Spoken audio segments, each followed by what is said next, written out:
पता है लोगों का सबसे बड़ा डर क्या होता है? Let me tell you. हमें लगता है कि इंसान का सबसे बड़ा डर अकेलापन होता है। नहीं, असल में सबसे बड़ा डर तो अटैचमेंट, एक्सपेक्टेशंस और कनेक्शंस का होता है।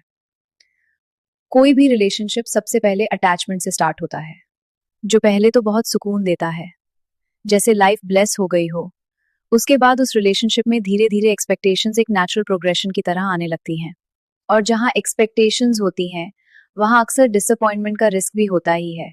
लेकिन इसका सबसे ज्यादा असर तब होता है जब कनेक्शन गहरा होने लगता है। जब किसी से आपका सच में कनेक्शन गहरा होने लगे, जब किसी की प्रेजेंस आपको कंफर्ट देने लगे, जब किसी की मौजूदगी घर जैसी लगने लगे। और फिर अगर किसी वजह से वो रिलेशनशिप टूट जाए, तो उस बॉन्ड का खत्म होना सिर्फ आपका दिल नहीं तोड़ता, बल्कि आपकी पूरी पर्सनालिटी को बदल कर रख देता है। सच तो ये है कि अकेले रहना मुश्किल नहीं होता, मुश्किल होता है किसी की आदत छोड़ना।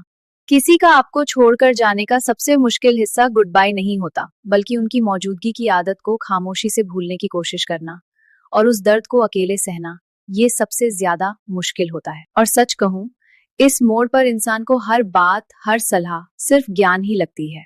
But still as a mentor I would suggest, असली ग्रोथ तब होती है जब हम होल्डिंग ऑन और लेटिंग गो के बीच के बैलेंस को सीखते हैं। इस फेज में अगर दर्द बहुत गहरा हो तो समझ लेना कि आपका कनेक्शन और अटैचमेंट उस इंसान से बहुत ही डीप था।